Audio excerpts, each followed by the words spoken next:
자, 이 저녁에 또 여러분 뵈니까 반갑고 감사합니다. 우리 옆에 분들에게 이렇게 한번 인사하겠습니다. 기도하면 영혼의 주름이 펴집니다. 네, 얼굴의 주름은 뭐 돈이 들어가는데요, 영혼의 주름은 기도하면 펴집니다. 아멘. 지난번 살펴본 이 야고보서 2장 1절에서 7절에서는 믿음과 이 차별은 친구가 될 수 없다라는 그런 말씀을 드렸습니다.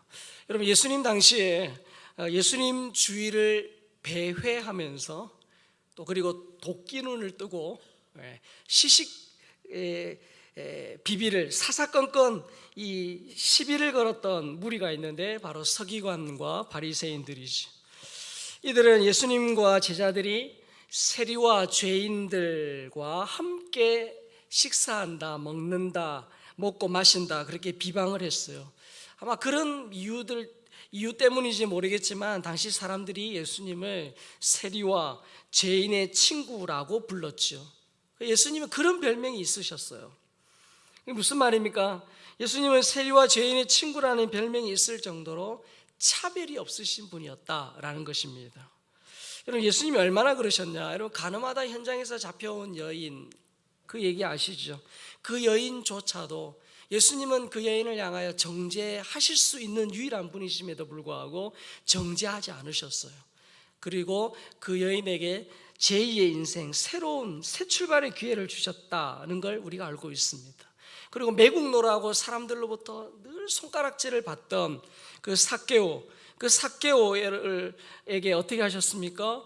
네가 아브라함의 자손이다, 그렇게 하시면서 그의 영혼, 그의 인격의 그 상처와 그 아픔을 치료해 주셨다는 거예요. 예수님은 누구도 외모나 가진 것으로 차별하지 않으셨다는 거예요. 부자라고 우대하거나 가난하다고 홀대하지 않으셨다는 거예요.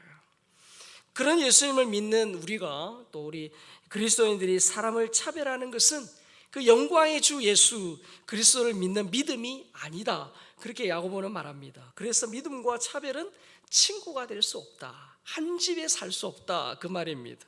믿음이 있다면 차별하지 않아야 하고요, 만약 내가 누군가를 차별하고 있다 하면 믿음의 길에서 벗어난 것입니다. 자, 그런데 오늘 본문에 보면 사람을 차별 없이 대해야 할 또 다른 이유가 나옵니다. 우리 8절 말씀을 같이 보겠습니다. 너희가 만일 성경에 기록된 대로 내 이웃 사랑하기를 내 몸과 같이 하라 하신 최고의 법을 지키면 잘하는 것이거니와. 자, 띄어라 보십시오. 저기 보면 최고의 법이라는 말이 나오죠. 이 최고의 법은 원어로 보면 무슨 말이냐, 왕의 법입니다. 왕의 법. 내 몸과 같이 내 이웃을 사랑하라 하는 이것이 왕의 법, 즉 로열 로라는 거죠. 야고보는 왕의 법이 성경에 기록된 대로 되어 있죠. 자, 그럼 저 성경이 어떤 성경일까요? 여러분, 야고보가 이 편지를 쓸 당시에는 신약 성경은 없었습니다. 자, 그렇다면 성경에 기록된 대로의 저 성경은 구약 성경입니다.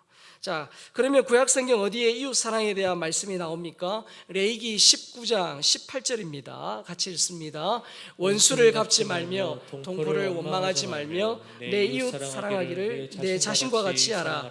나는 여호와이니라. 자, 이웃 사랑의 법, 즉 왕의 법, 이 법은 모든 법 위에 우선되는 법이에요. 자, 이웃의 범위에는 보니까 동포뿐만 아니라 원수도 포함이 되죠. 자, 원수를 포함한 이웃을 사랑하는 것이 바로 왕의 법입니다. 자, 그런데 여러분, 당시에 종교 지도자들 뿐만 아니라 많은 유대인들이 이 법, 왕의 법을 대수롭지 않게 생각을 한 거예요. 소홀히 여겼습니다. 그 대표적인 이유가 사마리아 사람들은 상종도 하지 않았다는 거죠. 그래서 야고보가 이런 세태를 고발하듯이 9절에서 이렇게 말합니다. 만일 너희가 사람을 차별하여 대하면 죄를 짓는 것이니 율법이 너희를 범법자로 정죄하리라. 그래서 야고보가 이 차별하는 것의 심각성을 지금 언급합니다.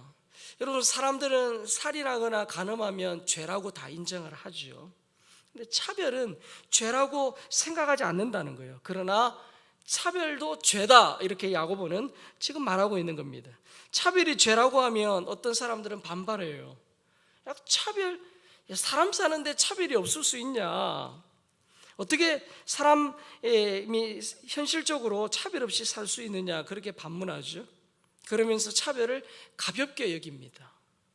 그러나 본문 10절 11절에서는 이 차별의 심각성에 대하여 이렇게 말합니다. 자, 누구든지 온 율법을 지키다가 그 하나를 범하면 모두 범한 자가 되나니 간음하지 말라 하시니가 또한 살인하지 말라 하셨은즉 내가 비록 간음하지 아니하여도 살인하면 율법을 범한 자가 되느니라. 인간을 차별하는 거, 그것 또한 살인죄나 간음죄와 같은 죄다, 그렇게 말하는 거예요. 그럼 우리는 뭐 살인하거나 또 간음하지 않았어도 이웃을 사랑하지 않는다면, 또 그들을 차별한다면 율법을 어긴 죄라는 것이에요. 왜입니까? 이웃을 사랑하라는 것은 하나님을 사랑하는 것과 뗄 수 없는 최고의 법이기 때문입니다. 어디에 나오죠? 마태복음 22장 37절에서 40절에 보면 이런 말씀을 하시잖아요. 예수께서 이르시되 내 마음을 다하고 목숨을 다하고 뜻을 다하여 주 너희 하나님을 사랑하라 하셨으니 이것이 크고 첫째 되는 계명이요 둘째도 그와 같으니 내 이웃을 내 자신과 같이 사랑하라 하셨으니 이 두 계명이 온 율법과 선지자의 강령이니라. 하나님 사랑하고 이웃 사랑하는 것이 율법과 선지자의 강령이다, 최고의 법이다, 그렇게 말하는 거예요. 여러분, 이 법의 핵심이 뭡니까? 사랑이요, 사랑. 자, 이 명령을 지키지 못하면 최고의 법을 깨트린 그런 최고의 죄인이라는 거예요. 이 사람 차별이 사소한 그런 명령 같지만 살인이나 간음과 같은 죄다라는 것을 야고보가 지금 말씀을 하고 있는 거예요. 그 당시에 그런 세태를 고발을 하고 있는 겁니다. 자, 여러분, 성경은 내 이웃을 내 자신같이 사랑하라, 그렇게 명령하죠. 자, 그런데 여러분, 우리가 이 명령 수없이 들었던 그런 말씀이에요. 그런데 이웃을 사랑하는 것이 잘 됩니까? 자, 옆에 분 한번 물어보세요. 이웃 사랑이 잘 되든가요? 한번 물어보셔요. 한번 물어보세요. 그 웃음의 의미는 무엇인가요? 여러분, 이 자신을 사랑하는 것처럼 내 자신까지 사랑하라, 그렇게 말씀하셨는데, 여러분, 자기를 사랑하는 것을 한번 잘 생각해 보세요. 자신을 사랑하는 거. 여러분, 자신을 사랑하는 일은 참 놀랍게도 저절로 된다는 특징이 있습니다. 여러분, 작년에 대한민국의, 우리나라의 고의적 살해, 우리 흔히 듣는 말로 자살이에요. 고의적 자해, 자살한 사람이 통계적으로 몇 명이냐면 13,352명입니다. 13,352명. 근데 여기는요, 통계에 잡히지 않은 그런 숫자를 포함하면 훨씬 많아요. 훨씬 많아요. 자, 여러분, 왜 자살할까요? 여러분, 사람이 스스로 자기 목숨을 끊는 것도요, 자기가 괴로운 것을 못 보는 거예요. 자기가 지금 너무 괴로운 자기 자신을 못 보는 거예요. 그래서 어떻게 하는 겁니까? 자신이 자기를 사랑하기 때문에 그런 극단적인 결정을 하는 거예요. 자기를 먹고, 자기를 위해서 먹고, 자기를 보호하고 하는 것은 본능적으로 됩니다. 본능적으로 자기를 사랑하는 것처럼 남도 사랑하라는 말이에요. 그런데 여러분, 말처럼 쉽게 되지 않습니다. 하나님을 깊이 사랑하는, 그런 사랑하는 사람이 그 하나님이 관심 가지시고 하나님의 그 눈길이 머무는 그 사람 또한 사랑할 수 있게 되는 거예요. 여러분, 조선시대 왕을 한번 생각해 보십시오. 왕은요, 국가의 어떤 규율을 위한 법을 만듭니다. 그리고 그 법을 백성에게 공포하고 그 법을 지키도록 명령을 하죠. 그리고 그 법을 지키지 않는 백성에겐 벌을 줍니다. 자, 그런데 여러분, 만약에 국민이 법을 안 지켰다고 왕이 대신 벌을 받는 경우가 있나요? 한 걸음 더 나아가서 국민이 법을 어겼다고 자기의 목숨을 대신 내어주는 그런 왕은 있을까요? 없습니다. 그런 왕은 없어요. 그런데 우리 예수님은 내 이웃을 내 자신과 같이 사랑하라 라는 이 법을 만들어 놓으시고, 그 법을 지키기 위하여 예수님이 하늘 보좌를 버려두시고 인간이 되어 이 땅에 오셨어요. 그리고 이웃 사랑의 법을 몸소 실천하셨다는 거예요. 하나님이 세상을 이처럼 사랑하사 독생자를 주셨으니, 왕의 법을 지키지 않는 국민들을 위하여 벌을 받으셨죠? 아니, 십자가에 죽으셨어요. 이 사실을 사도 바울은 빌립보서 2장 5절에서 8절에 이렇게 기록합니다. 우리 같이 읽겠습니다. 너희 안에 이 마음을 품으라. 곧 그리스도 예수의 마음이니 그는 근본 하나님의 본체시나 하나님과 동등됨을 취할 것으로 여기지 아니하시고 오히려 자기를 비워 종의 형체를 가지사 사람들과 같이 되셨고 사람의 모양으로 나타나사 자기를 낮추시고 죽기까지 복종하셨으니 십자가에 죽으심이라.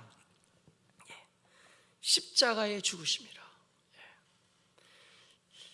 하나님이 이웃을 내 몸처럼 사랑하라, 그런 말씀을 명령을 하셨지만 사람들은 그렇지 못한 거예요. 그래서 예수님이 친히 우리 인간을 얼마나 사랑하시는지, 그분이 친히 근본 하나님의 본체시지만 자기를 비워 종의 형체를 가지사 사람처럼 되셨다. 그리고 사람의 모양으로 나타나서 자기를 낮추시고 죽기까지 복종하셨다. 어떤 사람은 하나님이 어떻게 인간이 될 수 있느냐라고 질문합니다. 그리고 인간이 되신 하나님은 하나님일 수 없다, 그렇게 말합니다. 여러분, 어떻게 생각하십니까? 어떻게 무한하신 분이 유한이 될 수 있겠습니까? 어느 아프리카 선교사의 이야기에서 힌트를 얻을 수 있을 것 같아요. 이 선교사님이 사는 그 지역에 추장이 한 명 있었습니다. 이 추장은 마을에서 가장 힘이 세요. 그래서 이 추장을 상징하는 관을 쓰고 있고 추장의 가운을 입고 있습니다. 그 지역은 이 물이 굉장히 귀한 곳이라 우물에서 물을 길어다가 그렇게 먹습니다. 그런데 여러분, 이 아프리카 우물의 구조가 우리나라의 그런 우물과는 다르지요. 워낙 건조한 곳이기 때문에 땅 밑으로 굉장히 밑에까지 파들어가야 돼요. 그래서 우물의 이 깊이가 60m까지 이렇게 계단을 만들어서 내려가야 합니다. 여러분, 그 밑에까지 내려가야 되죠. 또 두레박을 등에 지고 그 물을 길러서 60m를 다시 올라와야 해요. 그러니까 여러분, 이게 굉장한 육체적 노동이지 않습니까? 그러다 보니까 힘센 장정만이 물 깃는 일을 할 수 있는 거예요. 그런데 어느 날 이 한 장정이 물을 길러 내려갔다가 물을 길러서 올라오는 중에 발을 헛디뎌서 그만 그 물속에 빠진 거예요. 이 헛디디면서 발이 부러져 가지고 도저히 자기 힘으로 그 우물에서 올라올 수 없게 되는 겁니다. 여러분, 그 무거운 사람을 업고 60m를 올라올 만한 사람이 없는 거예요. 그러니까 이 소식을 듣게 된 추장이 우물로 급히 달려갑니다. 그리고 그 물에 빠져 소리 지르는 사람을 보더니 이 추장이 어떻게 합니까? 자신의 그 추장임을, 그 권위의 상징인 그 관을 벗고 자신의 가운을 벗고 그 우물로 뛰어든 거예요. 그래서 온 힘을 다해서 그 사람을 업고 올라왔습니다. 그러니까 아무도 할 수 없는 일을 이 추장이 해낸 거예요. 이 사건을 그 마을 사람들이 모두 다 알게 된 겁니다. 그래서 선교사님이 이 사건을 배경으로 이렇게 설교를 합니다. 죄 가운데 빠져서 스스로 구원할 수 없는 우리 인간을 위하여 하나님 되신 그 예수님이 하늘 영광의 그 보좌를 버리시고 또 하나님의 그 영광의 옷을 다 벗어 던지시고 이 땅에 내려오셔서 우리 같은 인간이 되셔서 우리를 구원하셨습니다.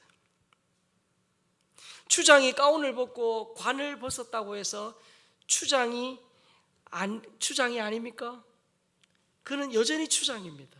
마찬가지로 예수님께서 하늘 영광의 보좌에서 내려와 종의 형체를 가지고 우리 같은 인간이 되셔서 십자가에 죽으셨지만 그분은 완벽한 인간일 뿐만 아니라 만주의 주, 만왕의 왕, 하나님의 아들이십니다 라고 설교를 했다는 거예요. 그러니까 여러분, 누군가가 어떻게 하나님이 인간이 될 수 있느냐라고 반문한다면, 인간이 된 하나님을 믿을 수 없다라고 말한다면 그렇지 않다는 거예요. 이것이 신비이고 이것이 하나님의 우리를 향한 사랑이라는 거예요. 여러분, 예수님은 사람이 되어 십자가에 죽으셨어요. 그러나 예수님은 여전히 만왕의 왕, 만주의 주이심을 믿습니다. 우리의 구원자가 되시는 거예요. 예수님은 길이요 진리요 생명이신 거예요. 그래서 예수님을 믿어야 구원을 받는 거예요. 우리가 이웃을 내 몸처럼 사랑하라 했을 때 우리가 실천할 수 있는 여러 가지 방법이 있을 수 있습니다. 여러분 가운데 만약에 남이 가지지 않은 그런 재능이 있다, 그러면 그 재능을 가지고 이웃을 섬길 수 있겠죠. 또 돈이나 시간이나 또 여러분들의 몸으로 이웃 사랑의 실천을 할 수 있습니다. 그런데 그 중에서 가장 큰 이웃 사랑의 방법, 그것은 바로 예수님을 들려주고 보여주는 거예요. 왜일까요? 여러분, 예수님을 모르면 아무리 착해도 아무리 대단한 업적을 이루어도 예수님을 모르고 죽으면 구원받을 수 없기 때문이에요. 여러분, 정말 사랑하는 사람을 위해서 우리가 시간도 또 우리의 어떤 가진 것도 드리잖아요. 왜? 사랑하기 때문에. 사랑하기 때문에. 여러분, 정말 사랑하는 사람과 천국에서 영원히 같이 있는다. 얼마나 행복한 일이에요. 그렇지 않습니까?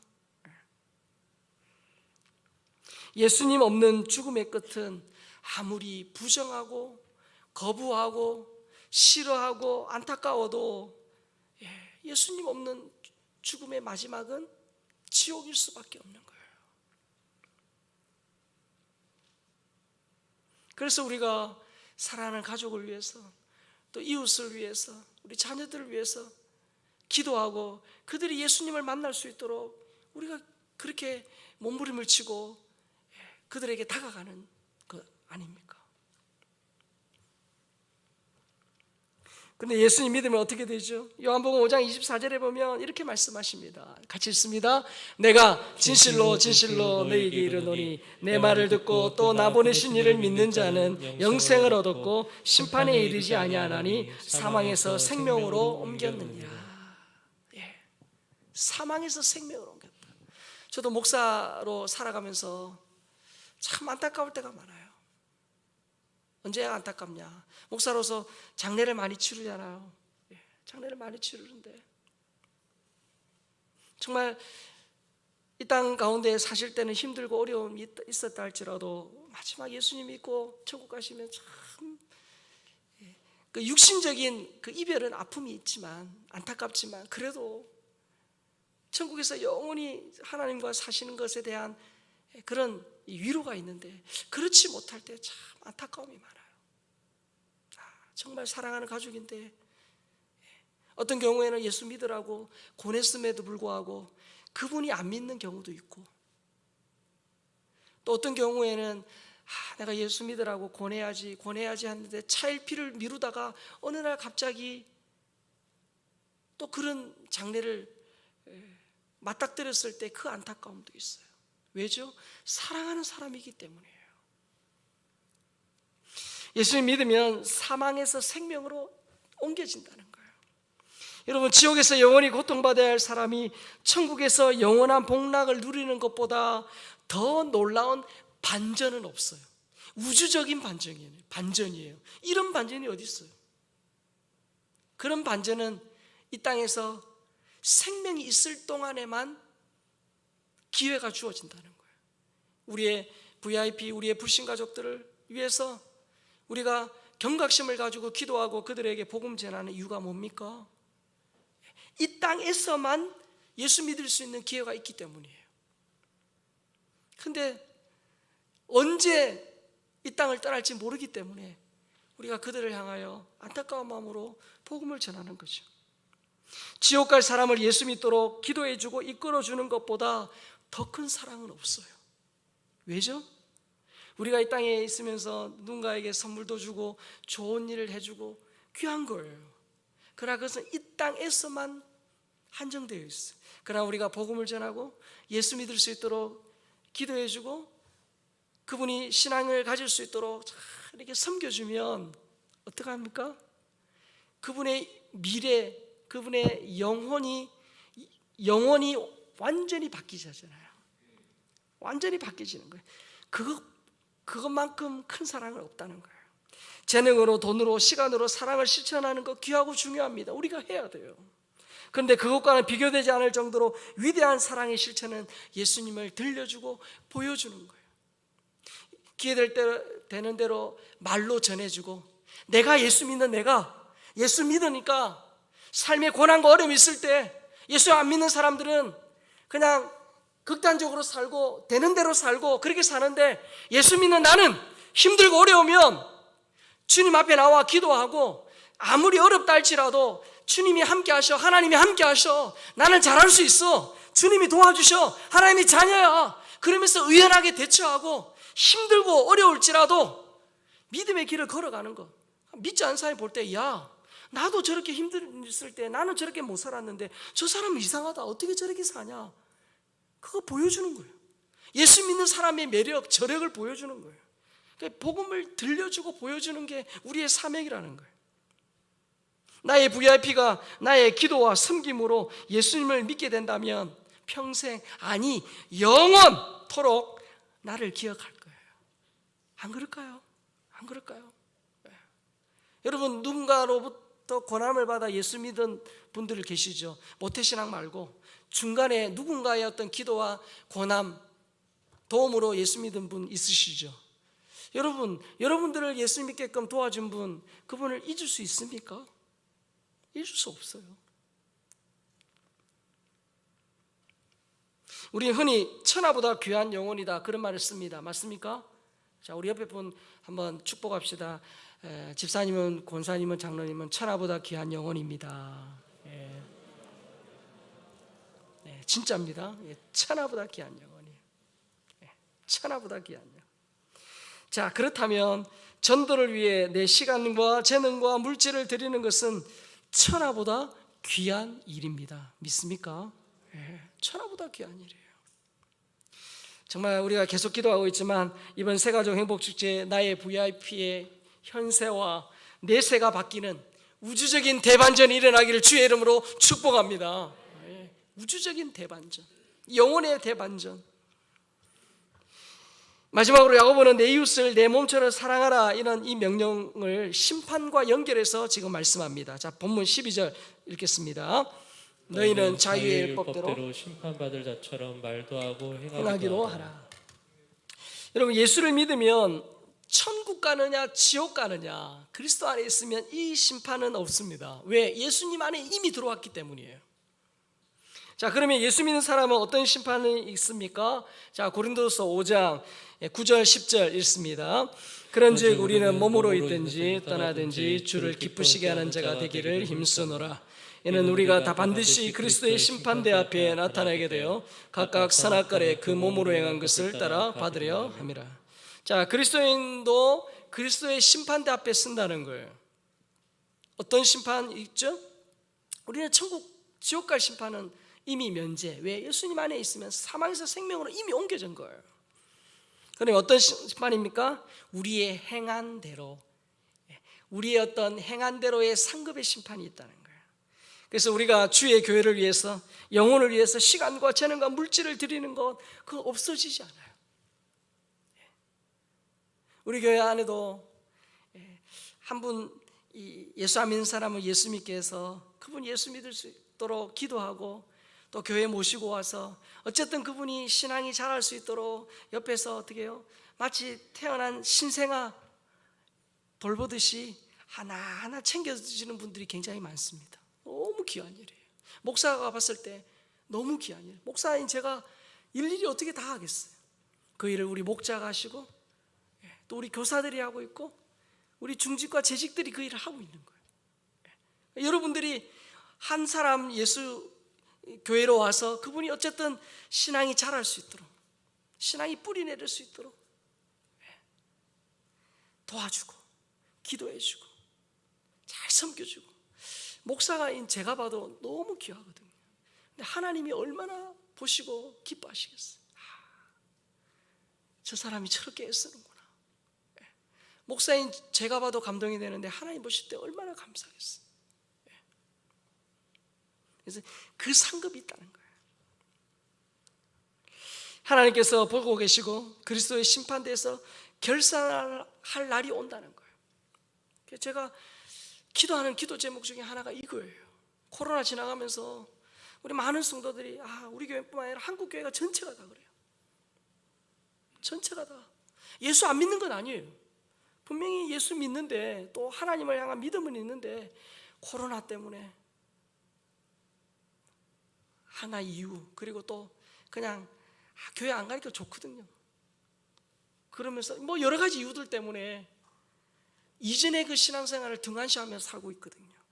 제가 기도하는 것 중에 하나가 그 하나님께서 우리에게 시간도 주시고 재능도 주시고 건강도 주시고 물질도 주셨고 삶의 기회를 주셨는데 이 달란트 비유에서처럼 하나님이 결산할 날이 있을 텐데 나중에 하나님 앞에 섰을 때 내가 너한테 시간도 주고 물질도 주고 재능도 주고 건강도 줬는데 너 뭐 하다 왔냐 물으실 텐데 그때 하나님 부끄러움 당하지 않도록 하나님 내가 이렇게 살면 안 되겠구나 하는 영적인 그런 어떤 이 거룩한 두려움이 임하게 해주십시오.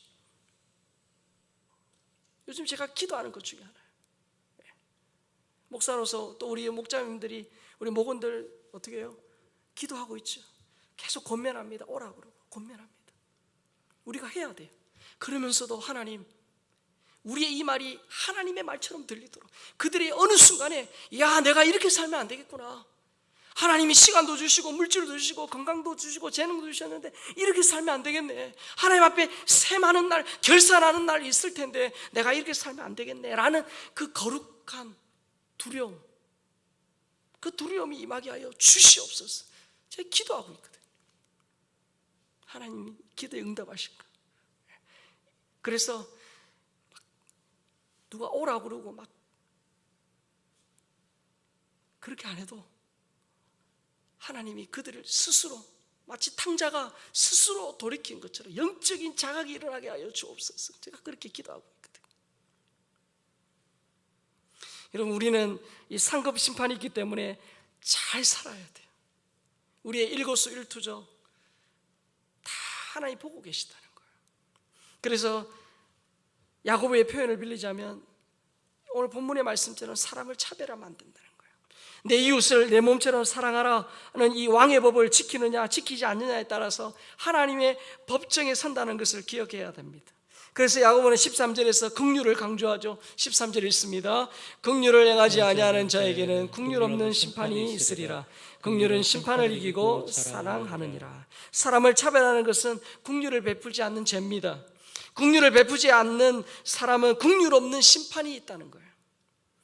죄값으로 지옥에서 영원히 고통받아야 할 나를 대신하여 자기의 몸을 십자가에 내어주신 예수님의 긍휼, 그 긍휼이 있었기 때문에 우리가 모두 구원을 받은 것입니다. 믿습니까? 그 예수 그리스도의 긍휼, 그 하나님의 긍휼, 예수 그리스도의 사랑을 경험하면 내가 영원히 지옥 가야 될 나를 구원해 주신 그 은혜가 너무 감사하기 때문에 다른 사람을 외모나 가진 것으로 차별할 수 없다는 거예요. 그래서 요한일서 4장 20절 21절에서는 요한 사도 이렇게 말합니다. 시작. 누구든지 하나님을 사랑하노라 하고 그 형제를 미워하면 이는 거짓말하는 자니 보는 바 그 형제를 사랑하지 아니하는 자는 보지 못하는 바 하나님을 사랑할 수 없느니라. 우리가 이 계명을 주께 받았으니 하나님을 사랑하는 자는 또한 그 형제를 사랑할지니라. 하나님 사랑은 필연적으로 형제 사랑으로 간다는 거예요. 이웃 사랑으로 가야 된다는 거예요. 예수님의 긍휼을 받은 자답게, 하나님의 사랑받은 자답게 우리의 받은 사랑을 이웃에게, 우리 VIP에게, 우리의 믿지 않는 가족들에게, 친척들에게 전해줘야 될 사명이 우리에게 있다는 거예요. 여러분, 우리 왜 새가족 행복축제를 합니까? 하는 목사님도, 여러분 또 그 행사를 위해 기도하고 섬기는 여러분들도 다 부담이에요. 부담 안 되는 사람 하나도 없어요. 제가 설교한 것처럼 부담 없이 어떤 일이 일어나지 않습니다. 다 부담이에요. 그런데 이런 것을 통해서 그들을 위해 기도하고 또 그들에게 다가가는 거예요. 끊임없이 다가가는 거예요. 그래서 이 최고의 법을 지킴으로 이 땅 가운데 하나님의 뜻을 이루어드리는 우리 모든 주의 백성들 될 수 있기를 주님의 이름으로 축복합니다. 아멘.